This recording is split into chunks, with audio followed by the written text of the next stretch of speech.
Now, I want to explain to you how we make another compost manure, and this is Bokashi.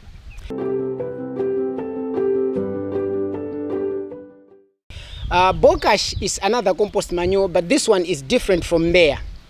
The difference between mbeya and Bokashi is that when we are making Bokashi, we don't add the chemical fertilizer. We don't add fertilizer. So that is the difference. And the other difference between Bokashi and mbeya is that when we make Bokashi, we don't put it into a 50 kg bag as we do with mbeya. So here are the materials that are required when you want to make Bokashi. When you want to make Bokashi, you need to have these materials. One, you need to have manure. Secondly, you need to have ash.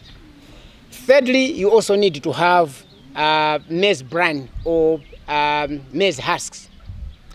We also need to have leaves, whether dry leaves or fresh leaves. But ideally what we want is we prefer having those leaves that their trees produce pods, like the acacia and these other plants. We also need to add soil, and that is we call it the virgin soil. Virgin soil can be collected in the bush where we have these big trees. Virgin soil is the soil that has never been cultivated.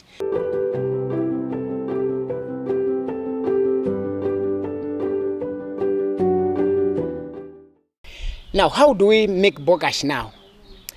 The same process as we are doing with the mbeya is similar to how we do it with Bokashi. What we do is when we have the materials, let's say you have 3 tins of maize bran, you have 3 tins of manure, or you have you have 1 tin of virgin soil. When you bring that at your place where you want to make this manure, what you do is you also divide that into 3 parts.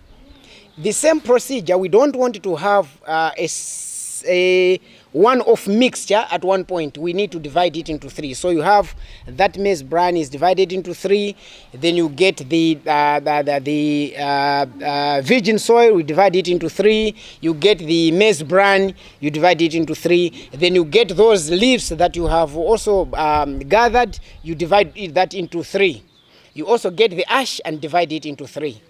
Then you start mixing. When you are mixing, you are adding water. The amount of water is determined by the type of your materials you are using. If you are using the all dry materials, or the materials are too dry, which means even the amount of water will be much bigger than when you are using the wet, some sort of wet stuff that you are using. So when you have those 3 heaps, you start mixing separately. After mixing, they should be mixed up to a point when they are crumbs again. They are not too wet, they are not too dry. But then when you hold them, when you release them, they should be at least be releasing. They should be some sort of like a crumbsy.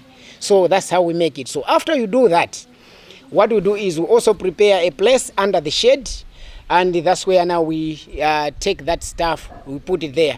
Similarly as we did with the mbeya, we don't just get the first mixture, then we put it there. We also randomly pick a little bit of it, then we put it on one pile. So when we are putting it on one pile, until that pile is completed, then we now get a plastic paper.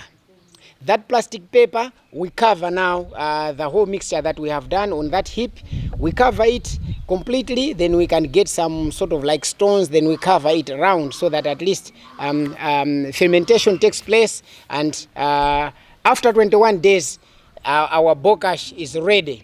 Now, after 21 days, we go there, we also open it, so that at least after some 10 to 15 minutes, there should be some sort of like air circulating. Those things need to be cooled.